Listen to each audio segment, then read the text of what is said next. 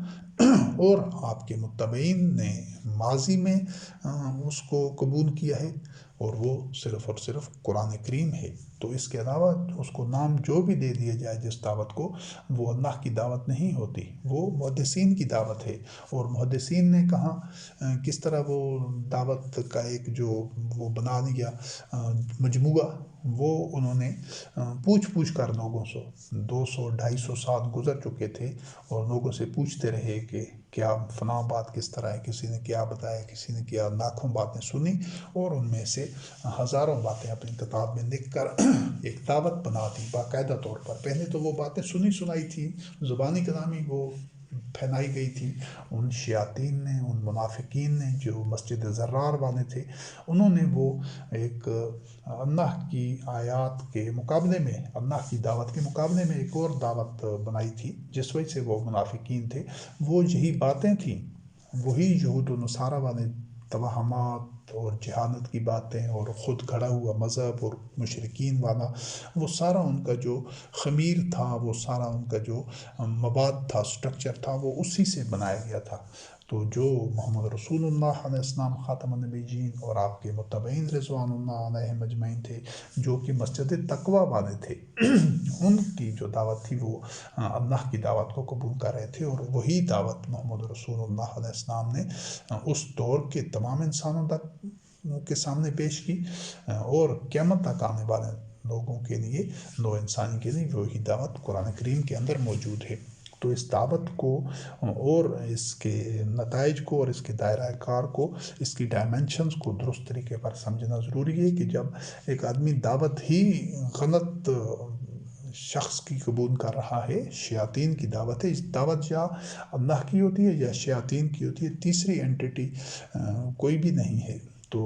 یہ پہلے اچھی طرح اس چیز کو سمجھنا ضروری ہے کہ میں کس کی دعوت قبول کر رہا ہوں۔ اور جب یہ ایک بندہ دعوت ہی شیاطین کی قبول کر رہا ہے، تو پھر اس پر جتنی بھی سرگرمی سے چلے گا، جتنے بھی اپنی طرف سے کاوش کرے گا، وہ اس کے نتائج اس کے وہی مرتب ہوں گے، بلکہ جتنا وہ آگے بڑھتا جائے گا وہ اور زیادہ حق سے دور ہوتا جائے گا، جتنی سرگرمی سے، جتنی شدت سے اور جتنی تگ و دو کرے گا، کیونکہ دعوت جو شیطان کی ہے، وہ اس میں جتنا پختہ ہوتا جائے گا، وہ اللہ کی دعوت سے اتنا زیادہ انکاری ہوتا جائے گا، اور اتنا دور ہوتا جائے گا، اور اس کے لیے جہنم یقینی ہوتا جائے گا۔ تو لہٰذا کسی بھی دعوت کو سننے سے اس پر عمل کرنے سے پہلے یہ تسلی کر لیجیے ہر حوالے سے کہ یہ دعوت اللہ کی ہے یا شیطان کی ہے، کیونکہ شیطان کی دعوت کا بھی آگے حوالہ آ رہا ہے اگلی آیات میں۔ تو اس کے بعد پھر اگر یہ یقین ہوتا ہے کہ یہ اللہ کی دعوت ہے، یہ اللہ کی آیات ہیں، ایک لفظ بھی اللہ وحدہ لا شریک کی آیات سے باہر نہیں ہے، تو پھر پورے اعتماد کے ساتھ، دل جمعی کے ساتھ اور اطمینان قلب کے ساتھ، پوری قوت کے ساتھ اس دعوت کو قبول کیجیے اور اس کو عملی پیکر میں ڈالیے، اس پر عمل کریں، چاہے اس کے پھر کسی طرح کی بھی کانسیکوینسز ہوں، کوئی بھی نتائج اس کے برآمد ہو، تو پھر بھی صبر و استقامت کے ساتھ اس دعوت کے اوپر جمے رہیں۔ سورۃ الزخرف میں آیت نمبر 67 میں اللہ رب العزت نے فرمایا انا خناء یومئذ بعضهم لبعض عدو الا المتقین، کہ یہ جو دنیا میں بڑے ان کے تعلقات ہوتے ہیں، یارانے ہوتے ہیں، گہری دوستیاں ہوتی ہیں، بڑے ایک یکجان دو کانب بنے ہوتے ہیں، قیامت کے دن وہ ایک دوسرے کے دشمن ہوں گے اس جب ظہور نتائج کا وقت ہوگا۔ ہاں، یہ جو متقین ہوتے ہیں اس دنیا میں، جو متقین چونکہ ان میں ایک الفت ہوتی ہے، اخوت ہوتی ہے، وحدت ہوتی ہے، ان کا راستہ ایک ہوتا ہے، نظریہ حیات ایک ہوتا ہے، وہ جو نو انسانی کو جوڑنے والے نظریے پر ہوتے ہیں، جو فساد نہیں برپا کرتے بلکہ آپس میں بنیان و مرصوص کی طرح جڑے ہوئے ہوتے ہیں، وہ قیامت کے دن بھی ایک دوسرے کے دشمن نہیں ہوں گے، بلکہ وہ صرف وہی متقین ہی ہوں گے جو قیامت کے دن باہم ادھر بھی وہ یکجان دو کانب ہوں گے اور ایک دوسرے کے ان کے قلوب میں ایک دوسرے کے لیے اسی طرح الفت، اخوت، وحدت ہوگی جس طرح دنیا میں متقین کے درمیان ہوتی ہے۔ اور سورۃ الشعراء آیت نمبر 99 میں اللہ رب کریم نے فرمایا یوم لا ینفع مال ولا بنون الا من اتی اللہ بقلب سلیم، کہ اس دن نہ تو کوئی مال کسی کو نفع دے گا، یعنی کوئی بندہ، نہ اولاد، یعنی کسی کا کوئی قبیلہ بہت بڑا ہے، اس کے پاس مال و دولت بہت زیادہ ہے، افراد خانہ زیادہ ہیں، افرادی قوت زیادہ ہے، یہ چیز کام نہیں آ سکے گی، یا جتنا بھی اس کے پاس مال و دولت اور وسائل ارضی تھے دنیا میں، یہ چیز اس کے کوئی کام نہیں آ سکے گی۔ اس دن جو چیز نفع دے گی وہ صرف اور یہ ہوگا کہ جس کا قلب سلیم ہوگا، جو منہ شگافیاں نہیں کرتا اللہ کے احکام میں، جس کا شرع صدر ہو چکا ہوتا ہے، اللہ نے جس کا سینہ کھول دیا ہوتا ہے کہ وہ اللہ کی آیات کو نہایت رغبت کے ساتھ، نہایت اطمینان اور ذوق و شوق اور خوشی کے ساتھ اور نہایت دل جمعی کے ساتھ اللہ کی آیات کا اتباع کرتا ہے، اسی کو قلب سلیم یہ سلیم الفطرت جس کو اردو زبان میں بھی کہا جاتا ہے، کہ جس کا قلب ماننے والا ہو کہ اللہ کی ہر آیت کے سامنے وہ سجدہ ریز ہو، تو صرف وہی بندہ، اس کو یہی جو قلب سلیم کا حامل ہونا، یہی اس کو قیامت کے دن نفع دے گا، اور کوئی چیز، مال یا اولاد یا کوئی دنیاوی چیزیں نفع نہیں دے سکتی اس دن۔ تو یہ قلب سلیم اسی شخص کے سینے میں ہوتا ہے کہ جو ہوائے نفس کا اتباع نہیں کرتا، جو شہوات کے پیچھے نہیں بھاگتا، جس میں کے اندر تکبر نہیں ہے، جس کے اندر شح نفس نہیں ہے، یعنی خود غرضی، بے حسی اور زیادہ سے زیادہ لالچ اپنے لیے جمع کرنے کا، اور جو اللہ کے ساتھ اور انداد اللہ نہیں بناتا اور شرکا نہیں بناتا، صرف وہی کا اتباع کرتا ہے اور ساری زندگی اس پر ثابت قدم رہتا ہے، وہی قلب سلیم والا ہوگا، جس کے لیے اللہ رب کریم کا ہر حکم، چاہے اس نے مال خرچ کرنا ہے، چاہے مصائب برداشت کرنے ہیں، اذیتیں برداشت کرنی ہیں، چاہے اس نے جان بھی قربان کرنی ہے، تو وہ ہر حکم نہایت اطمینان قلب کے ساتھ اور نہایت ایک عزم کے ساتھ اور قوت کے اور اعتماد کے ساتھ اور ثابت قدمی کے ساتھ وہ اللہ رب کریم کے ہر حکم کی اطاعت کرتا ہے، وہ صاحب قلب سلیم ہے۔ یہ تو ایک عمومی جو قرآن کریم میں سے حشر کا جو ایک منظرنامہ تھا، جو کچھ وہاں پر ہو رہا ہوگا اس کے ایک گوشہ تھا. اب اگلی نشست میں ہم اس کے دوسرے گوشے سے متعلق آیات دیکھیں گے کہ جن میں کفار، مشرکین، منافقین، مجرمین، ظالمین اور عباد الطاغوت کا اور ان کے جو خود ساختہ معبود ہوتے ہیں، جو شرکاء ہوتے ہیں جن کو انہوں نے انداد اللہ بنایا ہوتا ہے، جن کا وہ اتباع کر رہے ہوتے ہیں، چونکہ وہ وہی کا اتباع نہیں کر رہے ہوتے، ان کے سب کے آپس کی کیا کیفیت ہوگی اور ان کے باہمی کیا مکالمہ کیا چل رہا ہوگا ان میں، اور وہ کس صورتحال سے گزر رہے ہوں گے. اگلی نشست میں انشاءاللہ العزیز ہم ان آیات کا مطالعہ کریں گے جو اس چیز سے متعلق ہے کہ جہاں دنیا میں تو ان کے جو معاملات ہیں وہ سب کے سامنے ہیں یا پوری انسانی تاریخ میں رہے ہیں کہ ان کے کیا معاملات ہوتے ہیں، کس طرح وہ جو شیاطین ہوتے ہیں وہ کس طرح انہوں نے لوگوں کو گمراہ کیا ہوتا ہے